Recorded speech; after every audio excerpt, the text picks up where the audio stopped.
C'est-à-dire que ces merdes gonflables peuvent venir au début, elle prend quelque chose de pointu, peut-être pas un couteau, je pense pas qu'on a le droit de voir un couteau à la WWE, mais elle les explose, tu vois. Elle les explose. Mais en fait, elle se fout de la gueule des fans, elle se fout de la gueule de son ancienne elle-même, tu vois.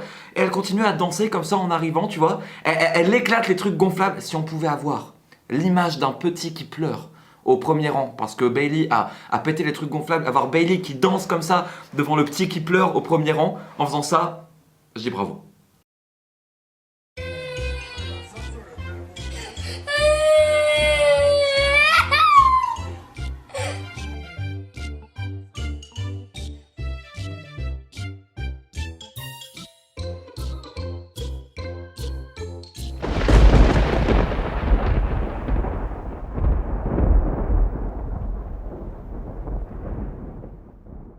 T'inquiète pas, ça va aller.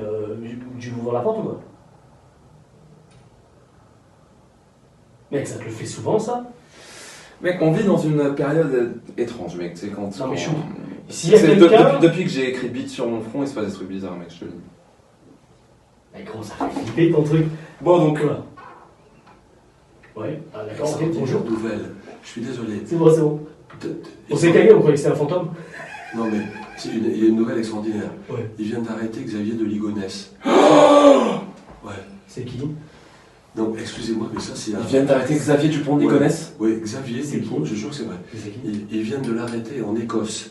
Et c'est qui? Bah attends, je veux le dire, mais c'est qui? Moi, tu vas m'expliquer. Alors, merci monsieur. C'était lui le maçonnier plomblé? Attends, tu vas m'expliquer. Gros, c'est quoi? C'est qui? Mec, je suis désolé, gros, je te jure, mec, je crois que je vais. Mec, je crois que je vais devoir revenir.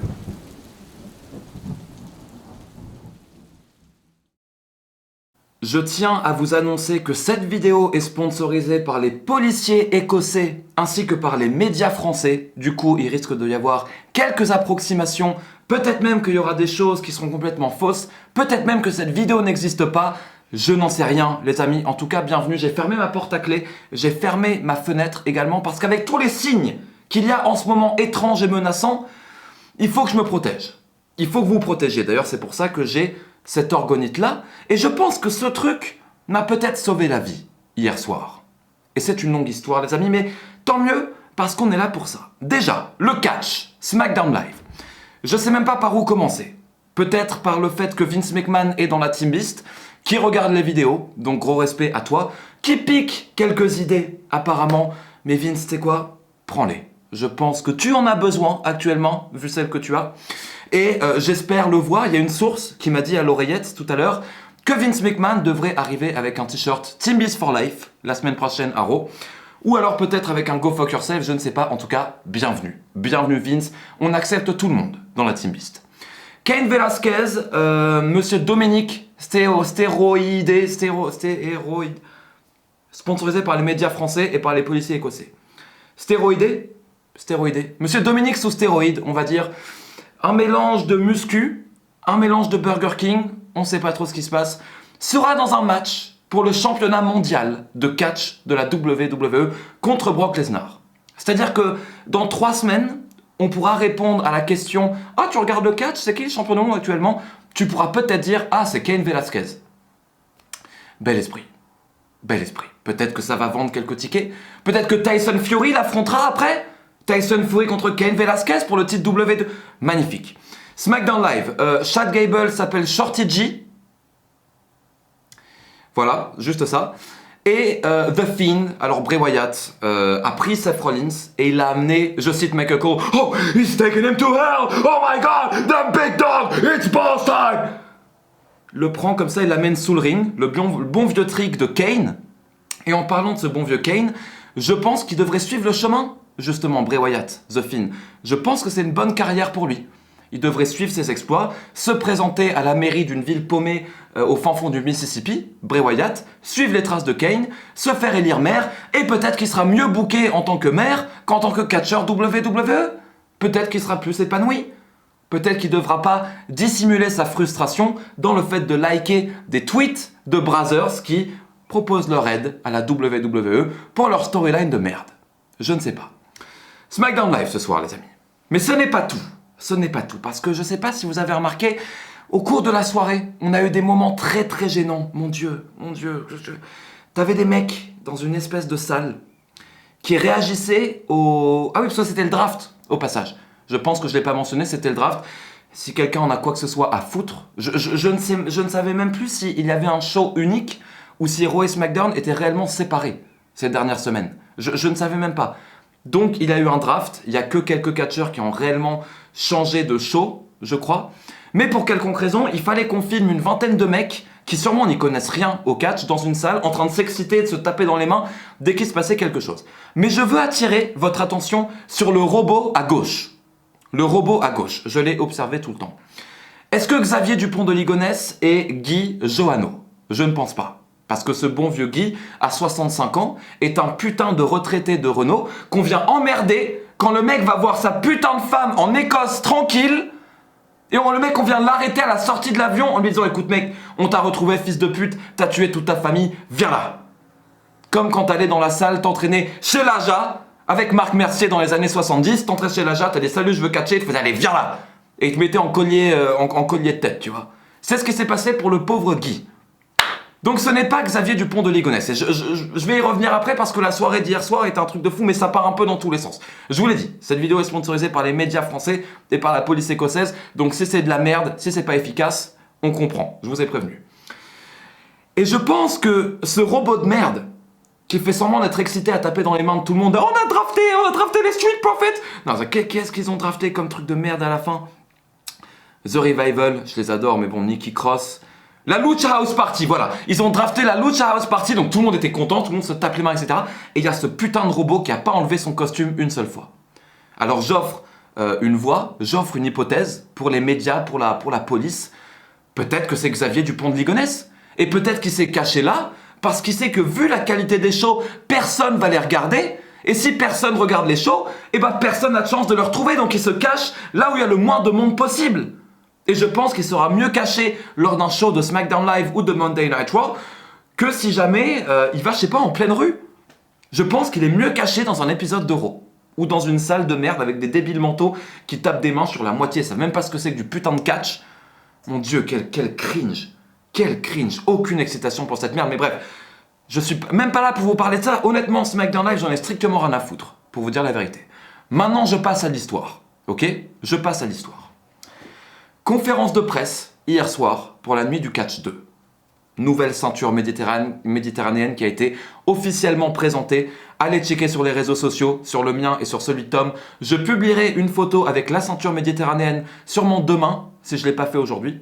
Parce qu'aujourd'hui, j'ai publié, ou plutôt hier soir, j'ai publié une vidéo très intéressante pour ceux qui l'ont vue sur Twitter et Instagram. Et je pense que dans tous les cas, vous l'avez vu au début de cette vidéo. Mais donc, on fait la conférence de presse et tout se passe bien. Ok, je sentais rien de spécial. Il y a même un abonné qui est venu, un membre de la Team Beast, dédicace à toi, Enzo, content de t'avoir vu. Et c'était énorme, honnêtement, il y a du monde, il y avait des élus de la mairie, il y avait des médias, etc. La nuit du catch 2 va être un truc de fou, les amis, mais ça, vous le savez déjà. Et au passage, on va faire le tirage au sort. Si jamais je survis, si jamais Xavier veut pas venir me trucider pendant la vidéo...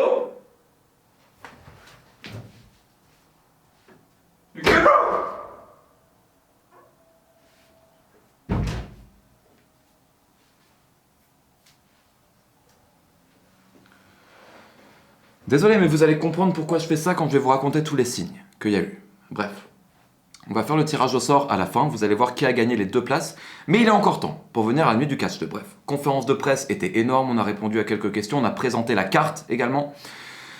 Ensuite, avec Tom, on devait faire quelque chose que je veux faire depuis très longtemps, c'est, et malheureusement je vous spoil, parce que le but c'était de vous surprendre avec le premier épisode, mais du coup ça va être compliqué. Je vais lancer un podcast qui s'appelle The Beast Podcast, sponsorisé par Le Bel Esprit. Et c'est quelque chose qui va me permettre de sortir de l'univers du catch, etc. Bref, et c'était logique que mon premier guest, que mon premier invité soit Tom Laruffa. Parce que c'est avec lui qu'on a commencé ces vidéos qui duraient 2-3 heures, etc. Le podcast ne durera pas 2-3 heures. Le podcast durera entre 1 heure et 1h30. Mais c'est avec lui qu'on a commencé à parler de ces théories du complot, etc. Donc c'était logique et mec, je lui ai dit viens, on s'enregistre le podcast après la conférence de presse. Et c'est là que ça commence à être spécial. On arrive avec plusieurs caméras. Et déjà, Tom remarque quelque chose il remarque un lézard sur le mur juste là de la pièce. Il n'y a plus beaucoup de lézards en ce moment. J'en vois beaucoup l'été. Ça faisait au moins 1 mois que j'en avais pas vu. Il voit un lézard. Et vous allez me demander sur quel sujet est-ce qu'on comptait faire le podcast? Lézard? Quel sujet? Les reptiliens! En effet, les amis, ça fait longtemps que je vous parle des reptiliens. Et avec Tom, on voulait faire notre premier podcast sur ce sujet-là. Il me fait mon orgonite, qui est juste là. Merci à lui d'ailleurs, qui est censé protéger. On enregistre les 15 premières minutes du podcast sans mentionner les reptiliens du tout. Les 15 premières minutes, on fait l'intro, on présente le truc, etc. Et dès que je commence à parler des reptiliens, la porte s'ouvre, les amis. Une personne rentre, une personne qui se trouve être l'homme qui m'a fabriqué, qui a donné son sperme, respect. Mon père, qui n'est pas la personne que vous connaissez, les amis. J'ai des gens qui me disent qu'ils connaissent mon père, je ne sais pas d'où. Mon père, encore une fois, est menuisier à Grenoble. Dans tous les cas, sur la vidéo, on ne l'a pas vu. On ne l'a pas vu, les amis. On n'a pas vu sa tête, donc je ne sais pas pourquoi est-ce que vous donnez des conclusions. Mon père était menuisier à Grenoble, il n'est pas connu, c'est quelqu'un que j'aime beaucoup, que je respecte, mais bref. Il nous annonce ça. Et j'ai eu une grosse réaction parce que cette affaire me passionne depuis des années. L'affaire Xavier Dupont de Ligonnès. Et encore une fois, pour ceux qui me suivent sur les réseaux sociaux, j'avais blagué plusieurs fois ces dernières semaines autour de cette histoire Xavier Dupont de Ligonnès. Et quand mon père m'a dit ça, j'étais obligé d'aller regarder. C'était un truc de fou. C'était un truc de fou. Et avec Tom, on s'est dit, le podcast est énorme, au passage. Je pense que c'est le meilleur podcast de toute l'histoire. Parce que ensuite, mon père est là. Moi, je vais regarder BFM TV avec ma mère. Mon père rentre, mon père s'assoit et mon père a fait le podcast avec Tom Laruffa pendant 10 minutes. Ok? Jusqu'à ce que je revienne, alors que ça enregistrait toujours. Ensuite, je reviens. Avec Tom, on a rediscuté 10 minutes et ensuite on a été obligé d'arrêter parce que c'était trop le bordel. Bref, on a sûrement 45 minutes d'un podcast avec mon père qui vient comme ça tout à l'improviste, qui est absolument incroyable, que j'hésite à upload. Je pense que je le ferai. La question, c'est le temps. J'ai envie de le laisser en podcast bonus au bout de quelques épisodes. Parce que c'est de l'or, les amis, c'est de l'or. Je peux pas juste l'uploader comme ça. Donc bref, déjà j'ai posté un extrait sur les réseaux sociaux, allez checker et peut-être que j'en posterai plus. Et donc, ensuite, on décide d'arrêter. Tom Laruffa s'en va de chez moi, on croise un autre bébé lézard sur le mur, il se casse. Entre-temps, j'ai dû dormir 5 heures. Cette nuit également, je me sentais vraiment bizarre. Bref, ce matin, je sors de chez moi pour faire les courses. Ma serrure n'était plus pareille. Ma serrure n'avait pas la même sensation quand je mettais la clé dedans. Je pense qu'elle a peut-être pas été forcée, mais je pense qu'une tentative a peut-être été faite de forcer ma serrure cette nuit. Et tout ça pour vous dire que je sais pas ce qui se passe, encore une fois. La dernière fois que j'ai trop parlé des reptiliens, c'était il y a 1 an. Et 2 jours après, dans mon chemin, un camion m'a roulé sur l'avant de mon scooter. Et j'ai dû faire réparer le scooter. Bref, c'était très bizarre. Je sais pas ce qui se passe, je sais pas si c'est un signe. Avec Tom, on s'est dit que c'était un signe. Encore une fois, peut-être que je devrais même pas parler de ça. Peut-être qu'il veut pas que je raconte tout ça. J'avais également oublié la ceinture méditerranéenne à la base. J'étais censé la ramener de la conférence de presse chez moi pour qu'on la montre ici dans le podcast. J'ai oublié de le faire alors que normalement je suis toujours très concentré. Mon esprit était ailleurs, tout était ailleurs. C'était la soirée la plus étrange de ma vie. Et peut-être qu'au final c'est un signe qui fait qu'on ne doit pas parler des reptiliens. Ce qui fait que, en plus, cette histoire avec ce pauvre Xavier, Xavier est un gros fils de pute, avec ce pauvre Guy, excusez-moi, est une putain de connerie. C'est une putain de honte absolue pour les médias français et pour la police. Je pense écossaise, mais le problème c'est qu'on n'a pas beaucoup d'infos. Mais bordel de merde, comment est-ce que tu peux te tromper à ce point? Comment est-ce que tu peux faire de la merde à ce point? C'est pas possible. On est passé de hier vers 21h, Xavier Dupont de Ligonnès arrêté. Ensuite, Xavier Dupont de Ligonnès arrêté selon la police écossaise. Ensuite, au passage, les autorités françaises sont en route vers Glasgow. Bordel de merde, est-ce qu'ils y vont en bateau? En bateau gonflable? Je me réveille ce matin, les autorités françaises sont en route vers Glasgow. Putain, mais ça dure 15 heures ou quoi le vol? Bref, on a ça. Ce matin, on est passé de, selon la police écossaise, on a arrêté Xavier à qui est la personne arrêtée? Et ensuite, on est passé à la personne arrêtée n'est pas Xavier Dupont de Ligonnès. Ça vous montre le sérieux. Ça vous montre le travail. Ça vous montre les médias qui ont tendance directement à balancer la première news qu'ils ont. On peut faire un petit parallèle avec les chaînes de catch qui parlent de CM Punk. dès qu'il y a la moindre news sur CM Punk. Je suis coupable de ça également, mais en général, je préfère attendre pour qu'il y ait plus d'infos. Mais bref, au final, et je suis content d'avoir attendu pour vous faire cette vidéo, Xavier Dupont de Ligonnès ne s'est pas fait arrêter. Donc je ne vais pas passer la vidéo sur ça, mais c'est un sujet qui m'intéresse beaucoup. C'est absolument fou que mon père soit rentré pendant le podcast, parce qu'en général, il respecte beaucoup quand je fais mes vidéos. Je dis quand je fais une vidéo, je dis à tout le monde dans ma maison que je fais une vidéo et personne vient me déranger. Pour qu'il ouvre la porte, c'est qu'il se passait vraiment quelque chose de gros, et en effet, il a bien fait.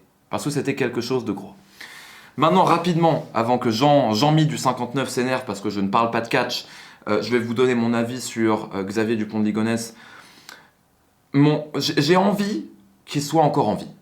Il y a une part de moi, comme tous, je pense, qui a ce côté fantaisiste de « Ah, il est sûrement encore quelque part, il est sûrement en Amérique latine, etc. » Mais au fond de moi, je pense savoir qu'il est mort. Pour la simple et bonne raison que ce mec était une merde. Quand je dis une merde, je parle d'un mec dans la vie qui n'était pas allé en tôle, ne faisait pas partie de la mafia, n'était pas un putain de flic, n'était pas un putain de scientifique, n'était pas un putain de mec. Un mec chaud au point de pouvoir organiser une cavale de 8 ans. Ce mec était un putain de père de famille, comme on en croise 30 par jour.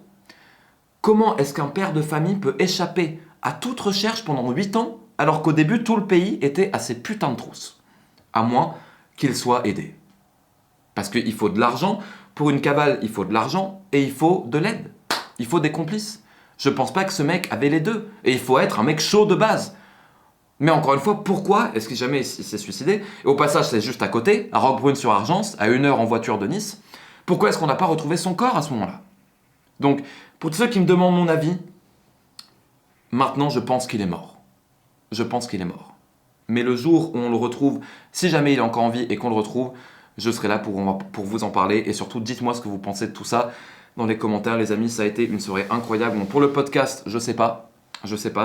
Il est là, il dure 45 minutes. C'est sûrement le meilleur podcast de toute l'histoire. Mon Dieu, quel lancement pour le Beast Podcast. Ce sera sur l'autre chaîne, au passage, Guillaume Lepers. Donc allez vous abonner à cette chaîne, ça sortira là. Je pense qu'avec Tom, on va retourner un podcast sur les reptiliens dans les jours qui viennent. Et je pense que ce sera ça le premier podcast. Et que celui qu'on a tourné hier soir sera le podcast Gold, qui sera sûrement publié dans quelques semaines, dans quelques jours, je sais pas. Bref, dites-moi dans les commentaires, écoutez, je sais pas, dites-moi ce que vous pensez de toutes ces affaires. Est-ce que vous voulez que je sorte le podcast? Qu'est-ce que vous... Donnez-moi vos avis, les amis. Donnez-moi vos avis. Bref, SmackDown Live. On passe d'un truc de taré à SmackDown Live, le draft, ce soir. Décevant. Qu'est-ce que vous voulez que je vous dise de plus? Sérieusement, à la majorité des points de vue, je n'ai pas aimé ce draft pour la première raison que je ne suis pas investi dedans. Encore une fois, je veux dire, si jamais on avait eu une base ces derniers mois avec un roster de Raw et un roster de SmackDown clairement défini et qu'il y avait des changements de « Oh putain, ce mec il est à SmackDown depuis 2 ans, là il va à Raw, putain, non c'est énorme ». Sauf qu'en fait, on draft des mecs d'un show à l'autre sans que je sache de base dans quel show il est. Donc je m'en fous, mais complètement. Voilà, ça déjà c'est la base. Ensuite, en ce qui concerne les matchs, j'ai parlé de Shorty Gable tout à l'heure, ce pauvre Chad Gable, qu'on appelle Shorty Gable. Le mec se fait battre par Baron Corbin à la fin clean. À quoi servait toute la storyline de « Ah, peut-être il va gagner, il a réussi à gagner un match, etc. » pour se faire défoncer à la fin et enterrer l'histoire? Qu'est-ce qu'il va faire maintenant? Alors le mec, non seulement tu le mets dans une storyline où tu fais croire qu'il va peut-être réussir à avoir l'avantage sur Baron Corbin, il gagne peut-être une fois, etc. Tout ça pour le faire perdre véritablement à la fin clean et en plus l'appeler Shorty G. Qu'est-ce que le mec t'a fait? Sérieusement? Le mec a un plus mauvais traitement que Xavier Dupont de Ligonnès. Bref, on a eu ça. Le premier match entre Roman Reigns et Seth Rollins, ils l'ont fait sûrement pour hyper le show. En mode Seth Rollins représentait Raw, Roman Reigns représentait SmackDown et le gagnant avait le droit au premier choix de catcheur. Bref, personne n'a gagné parce que The Fiend est arrivé. The Fiend est arrivé. Et je sais que vous le pensez, je vais le dire maintenant. C'est pas la cote de popularité, mais c'est le taux de hype quand je vois The Fiend était là il y a 3 semaines. Maintenant, il est là. Il est là. J'ai pas envie de dire qu'ils l'ont détruit, parce que c'est pas vrai, mais ils l'ont fait bien mal, tu vois, à The Fiend. Ils l'ont pas tué, Mais on va dire qu'ils lui ont mis une bonne droite dans la tête. Tu vois? C'est-à-dire que t'as Bray Wyatt qui est là, ils auraient pu le tuer, ils l'ont pas fait, ils ont juste mis une bonne droite. Une droite de Tyson Fury. Voilà. Donc maintenant, qu'est-ce que tu fais avec lui? Je sais pas, il se pointe, il attaque encore Seth Rollins, ok. La dernière image que j'ai, c'est lui qui se fait détruire par Seth Rollins dans le Hell in a Cell et l'arbitre qui arrête le match pour aucune putain de raison. Et moi qui dois m'écrire beat sur le front parce qu'il a pas perdu, ça commence à me faire chier de faire des paris à 100% de réussite et de les perdre parce que c'est la WWE qui book cette merde. Je vais refaire un pari pour le prochain pay-per-view, mais ça commence à m'emmerder sérieusement. Donc c'est les souvenirs que j'ai de Hell in a Cell. Et cette fois-ci, il tire Seth Rollins en enfer par en dessous du ring. Oh mon dieu, putain, je sais même pas quoi vous dire. C'est juste décevant, j'ai pas envie de m'énerver parce que je l'ai déjà fait. Mais est-ce qu'on peut arrêter de ridiculiser The Fiend? Est-ce qu'on peut arrêter? Bref, donc on a eu ça. Ensuite, Stephanie McMahon nous annonce les premiers transferts du premier round. Becky Lynch, The OC et Drew McIntyre sont à Raw. Bordel de merde. Est-ce qu'on pourrait pas avoir Drew McIntyre qui affronte Brock Lesnar pour le titre? Oui, bébé, c'est bien d'aller à Raw. Oui, mais je m'en bats les couilles. Si jamais on l'avait mis à SmackDown Live, on pourrait pas avoir Drew McIntyre contre Brock Lesnar pour le titre WWE? On est obligé d'avoir Cain Velasquez? Bref, j'espère que Drew McIntyre va gagner ce putain de titre universel si c'est pas The Fiend. The Fiend a été drafté à SmackDown, au passage, Bray Wyatt et Roman Reigns. J'espère qu'il va défoncer Brock Lesnar. Voilà, c'est la dernière chance. S'ils font pas ça, merci, au revoir. Bref, donc Roman Reigns, Bray Wyatt à SmackDown et Becky Lynch, The OC et Drew McIntyre à Raw. Baron Corbin contre Shorty Gable, les amis. Shorty Gable, en effet. Il l'a battu clean, merci, au revoir. Je sais pas quel était l'objectif de toute cette feud. Brock Lesnar et Paul Heyman, on va s'écouter ça juste après, dans la deuxième partie de la vidéo. Et en fait, les drafts, je vais vous les dire après, je pense. Je vais vous les dire après parce qu'à mon avis, vous attendez le moment qui... Le seul point positif, c'est que le show dure 2 heures. Voilà. Et ensuite, on va arriver au Bayley, au segment de Bayley, qui, comme par hasard, a enfin crevé ces putains de merde gonflables. Je me demande qui a donné l'idée, les amis. Bref. Donc si jamais vous aimez ce que vous voyez, laissez un like, les amis. Folle semaine sur French Wrestling Beast. Allez checker la review de Hell in a Cell. Allez checker la review de Raw. On a bien rigolé, ça c'est sûr. Donc likez cette vidéo si jamais vous aimez ce que vous voyez. Suivez-moi sur les réseaux sociaux. Et surtout, la nuit du catch 2. Vous avez encore le temps. On est samedi. Demain, on est dimanche. Vous avez encore le temps de vous organiser à J-2 semaines. Organiser ce petit week-end samedi-dimanche sur la Côte d'Azur à Nice et assister à la nuit du catch 2, un tournoi pour couronner le tout premier champion méditerranéen. Allez voir sur nos réseaux sociaux, vous allez voir la ceinture qui est absolument magnifique et ça va être un truc de fou. Donc réservez déjà vos places, c'est dans la description et soutenez le catch français. En plus de kiffer, en plus de passer une magnifique soirée, vous allez passer un magnifique week-end dans une des plus belles villes de France. C'est vrai que Xavier Dupont de Ligonnès a été disparu, a été perdu à côté de Nice, donc peut-être qu'il y a encore, c'est un petit peu dangereux, je vous l'accorde. Mais au moins, vous kiffez et en plus, vous soutenez le catch français parce que le plus il y aura de gens, le plus de chances il y aura d'avoir une nuit de catch 3. Tout dépend de vous. Si jamais on veut que le catch redécolle en France, ça commence par le soutien de shows comme ça. Donc les mecs, franchement, je compte sur vous. C'est le meilleur moyen de relancer le truc. Vraiment, tout dépend de vous. Nous, on fait de notre mieux et croyez-moi, on bosse vraiment et la carte, le show va être incroyable. Mais tout dépend de vous, si vous venez. Donc bref. Venez soutenir le catch français, les amis. Et abonnez-vous à la chaîne pour ne rien manquer, mais surtout les réseaux sociaux, Instagram et Twitter, Guillaume Lepers X, KingBeast Pro. Suivez-moi bien sur ça, les amis. Parce que mon Dieu, il s'en passe des choses sur mes réseaux sociaux. Bref, tirage au sort, les amis. Est-ce que tout le monde est prêt? Qui a remporté 2 places pour la nuit du catch 2? Nous voilà pour le tirage au sort du concours, les amis. Qui va remporter les 2 places en ringside pour la nuit du catch 2? Est-ce que vous avez commenté Sanitol sur le dernier post Instagram? Est-ce que vous avez commenté Sanitol, les amis? Dites-moi si ce concours vous a plu et on en refera d'autres dans le futur. C'est parti, les amis. Au hasard. Ok, on va un peu là, un peu là, un peu là, un peu là, un peu là, un peu là.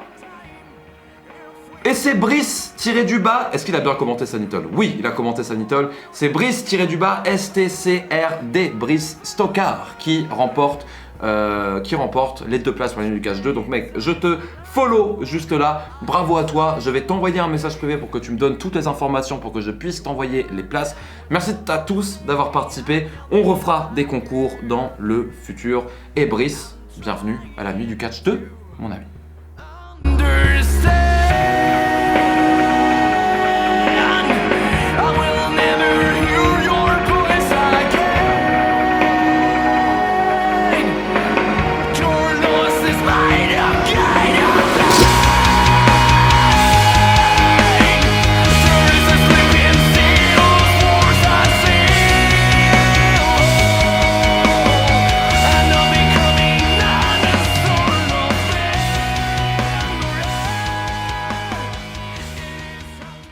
Donc Stephanie McMahon, notre reptilienne préférée. Oh, est-ce qu'il va m'arriver quelque chose où j'ai dit reptilien? Non. Non. Parce que j'ai ceci maintenant. Donc avec un peu de chance, ça devrait aller, mais quand même, je pense pas qu'on va faire le premier podcast sur les reptiliens parce que c'est trop dangereux. Bref, je sais pas. Stephanie McMahon, donc c'était elle qui nous annonçait tous les choix de catcheurs pour le draft. Deuxième round, on a Randy Orton, Ricochet et Bobby Lashley à Raw. Donc il me semble qu'en fait, du coup, c'est juste Randy Orton qui va à Raw. Les deux autres y étaient déjà, je crois, je sais même pas. Bobby Lashley, est-ce que Lana sera avec lui pour continuer cette bonne storyline? Du bon nous attend, les amis. Sasha Banks et Braun Strowman seront à SmackDown. Et Sasha Banks a eu une offre de Brazzers, croyez-le ou non. Sur Twitter, Brazzers a répondu à un tweet de je sais pas qui en mode où devrait être Sasha Banks à Raw à SmackDown. Brazzers a répondu avec l'émoticône avec la main levée. J'imagine que beaucoup d'entre vous aimeraient voir Sasha Banks là-bas. Peut-être qu'elle serait mieux bookée, car... Bref. Brock Lesnar et Paul Heyman avec Monsieur Dominique sous stéroïdes, moitié muscu, moitié Burger King, on sait pas, le mec a une putain de tête de Lego. Oui, et puis c'est un champion de MMA. Ouais, mais franchement, je m'en fiche. Normalement, je suis pas un mec qui fait chier sur le physique, mais là, j'avoue que Cain Velasquez, j'ai du mal. Bref, allez, on s'écoute cette magnifique promo, les amis. My client and I could not pass up this opportunity to come out here this evening and enlighten and indeed educate each Mon client et moi ne pouvions pas saisir, nous ne pouvions pas ne pas saisir cette opportunité et vous éduquer tous ce soir. has a fear and is confronted by that fear. What does a normal human being Quand un être do? humain est confronté à sa peur, Normal human being shakes que fait-il? and Que fait-il, pardon? and has nightmares Il tremble. about their Il a fear. des cauchemars A normal sur ses human peurs. being, when confronted by their fears, will cower away from the mere thought Il sera of lâche such et a il s'enfuira confrontation. devant ses peurs. What does Brock Lesnar Que fait Brock Lesnar face à ses peurs? to relive October 23rd, 2010? Pour revivre le 23 octobre When 2010, the butcher of the Ultimate Fighting Championship, quand le boucher de l'UFC, Cain Cain Velasquez, Velasquez, beat, victimized, a battu, bloodied, a victimisé, and conquered a conquéri, Brock a conquis Lesnar. Brock Lesnar. When Cain Quelque chose d'intéressant dans les promos de Paul Heyman et que Lance Storm nous avait dit quand j'y étais, c'est le fait de ne jamais tenter d'enterrer son adversaire dans ses promos. Donc il faut faire monter la hype pour le match, il faut dire pourquoi on est plus fort, etc. Mais le problème quand t'enterres ton adversaire et que tu dis que dans tous les cas c'est une grosse merde, etc. Si jamais tu le bats, est-ce que ça va vraiment vouloir dire quelque chose? Parce que t'as dit que c'était une grosse merde. Donc c'est logique que tu le battes au final. Et ce que fait très très bien Paul Heyman dans la plupart de ses promos, c'est que il met Cain Velasquez sur un piédestal. Et ça, il le fait très souvent. Il met l'adversaire que Brock Lesnar affronte sur un piédestal au début.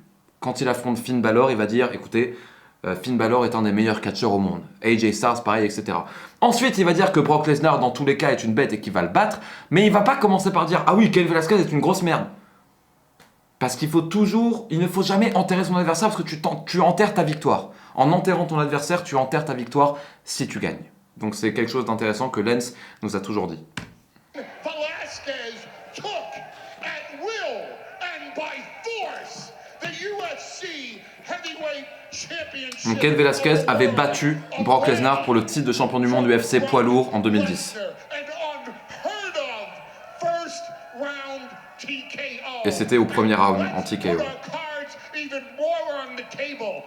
For 9 years, Brock Lesnar Lesnar has never offered a single excuse about that night. Et pendant 9 ans, Because Brock Lesnar has no n'a jamais donné d'excuses excuses parce qu'il n'a about pas that d'excuses. night. That's the type of fighter that Cain Velasquez C'est le genre de truly combattant is. que Cain Velasquez Brock est. Lesnar won the WWE title, I don't know, in about 4 or 5 seconds. Brock Lesnar a gagné le titre WWE en 4 ou 5 secondes, en 4 ou 5 secondes, respect, que Dieu bénisse Kofi Kingston. And forces Brock Lesnar to confront the ghost and the fear of his past. Well, Brock Lesnar does not fear fear. Brock Lesnar Mais Brock Lesnar n'a pas peur de la peur. His fears because Brock Lesnar conquers his fears. Parce que Brock Lesnar conquérit A little more ses peurs. than 9 years past that fateful evening, Brock Lesnar will conquer his fear. On October 31st, at Crown Jewel, Le 31 octobre à Crown Jewel, Brock Lesnar soir d'Halloween, conquer the nightmare of his past. Brock Lesnar va conquérir le cauchemar de son passé. At Crown Jewel, Brock Lesnar will conquer Cain. À Crown Jewel, Brock Lesnar va conquérir Cain Velasquez. I'll beat you again. Donc Cain Velasquez arrive avec ce bon vieux Rey Mysterio et il nous dit ceci. Velasquez. I'll beat you again. Je te battrai encore. Y te voy a dar otra cicatriz en el otro lado de tu cara. Et là, il me semble qu'il a dit que, en fait, il a fait une cicatrice sur la joue gauche de Brock Lesnar et il nous dit qu'il va faire la cicatrice sur la joue droite cette fois-ci. He said at Crown On dirait un Jewel, Playmobil. Le mec, on dirait un putain de Playmobil, je vous jure. La tête de Cain Velasquez, c'est magnifique. J'ai jamais vu un Playmobil aussi parfait. he's gonna give you a matching scar on the other side of your Donc face. Rey Mysterio traduit, l'autre cicatrice sur l'autre joue. You gotta wonder if the scene will... Voilà. Donc Brock Lesnar contre Dominic sous stéroïdes, ce sera dans 3 semaines, lors de ce magnifique pay-per-view qu'on appelle Crown Jewel, et je serai présent sur la chaîne pour en rigoler avec vous, les amis, si jamais je suis encore vivant d'ici là, n'est-ce pas? Je rappelle que si jamais on me retrouve décédé, je ne me suis pas suicidé, la Team Beast est témoin. Bref, qu'est-ce qu'on a eu après ça? On a eu un 6-man tag entre le New Day, pauvre Kofi Kingston, retour à la réalité pour Kofi Kingston, contre The OC, et ils ont essayé justement de redonner un petit peu de force à Kofi Kingston en lui donnant une victoire par tombée rapide sur AJ Styles avec un Trouble in Paradise. Je pense que ça ne comble pas sa défaite en 4 secondes face à Brock Lesnar. Stephanie McMahon nous fait le 3e round du draft. Alexa Bliss, Kevin Owens et Natalya, à Raw, et Lacey Evans et... Oui, what? Lacey Evans et The Revival à SmackDown, du coup j'imagine. 4e round, les Viking Raiders, Nikki Cross et les Street Profits à Raw, ce qui était déjà le cas je crois. Et Heavy Machinery et la Lucha House Party à SmackDown. Ok, et Charlotte Flair contre Bayley, alors là magnifique. Écoute Vince, je vais mettre mon PayPal dans la description. Libre à toi de m'envoyer ma paye pour t'avoir donné cette idée. Mais respect, parce que c'est ce qu'il fallait faire. Bayley, les amis, a détruit ces merdes gonflables comme je l'avais prédit et c'est une très bonne chose pour son personnage de heel. Et ensuite, elle est arrivée sur le ring et elle a battu Charlotte Flair. Le titre n'a pas changé de main il y a une semaine. Mais Charlotte Flair en était à son 10e titre, il fallait lui donner son 10e titre, les amis. C'est typiquement le genre de merde que la WWE fait pour booster le nombre de titres de Charlotte Flair parce que je sais pas, parce que c'est Charlotte Flair. La meuf, je suis sûr que c'était pas dans les plans, sûr. Ils lui ont donné le titre, comme ça elle l'a pendant une semaine, j'ai dit 10 times, hein, et Bayley le regagne 3 jours après, c'est ridicule. Je préfère quelqu'un qui a 3 titres, 3 règnes qui veulent dire quelque chose que 10 règnes qui ne veulent rien dire et qui durent une semaine. C'est le cas de 80% des règnes de Charlotte Flair, c'est ridicule. Mais bref, donc Bayley est arrivée, sa musique s'est arrêtée, elle a détruit ses trucs gonflables, elle a gagné le match et elle avait une autre musique de célébration à la fin de son match. Elle a fait une promo, elle a dit à tout le monde you fucking bitches, je crois, quelque chose comme ça, et allez vous faire foutre, et le show s'est terminé comme ça. C'était peut-être la meilleure chose de tout le show, je pense. pour un draft qui n'était pas du tout excitant. Si jamais vous pensez le contraire, bis tu critiques, j'en ai strictement rien à battre. Ce show était chiant à mourir, j'étais surtout intrigué par Xavier Dupont de Ligonnès et j'espère qu'il ne va pas venir chez moi. Mais on ne sait jamais les amis. Bref. Laissez un like. Maintenant, si jamais vous avez aimé cette vidéo, on se retrouve dans très peu de temps sur la chaîne. Abonnez-vous. Venez à la nuit du catch 2. J-2 semaines, J-14, vous avez encore le temps d'organiser votre voyage. Le lien pour les places est dans la description. Venez soutenir le catch français les amis. On compte sur vous, ça va être absolument énorme. Et suivez-moi sur les réseaux sociaux, Instagram et Twitter les plus importants. C'était French Racing Beast. Prenez soin de vous. Salut à tous. Yeah, they can't hold us back, we on another level. Yeah, it's that new age, ain't it something special? Yeah, we gon' change the game, we gon' live forever. Yeah, it's that new age, it's that new age. This is the new age. Now they wanna play cause they're tryna get paid, but they can't cause they're too late. We got stacks already making it rain. They can't afford us now. Jump on the jet, switching borders now. Wrote me off when I was 17. Fast forward, they're my employees now. Welcome to the fucking future. This that life that I'm getting used to. I do whatever I choose to. Fake friends I will never lose to.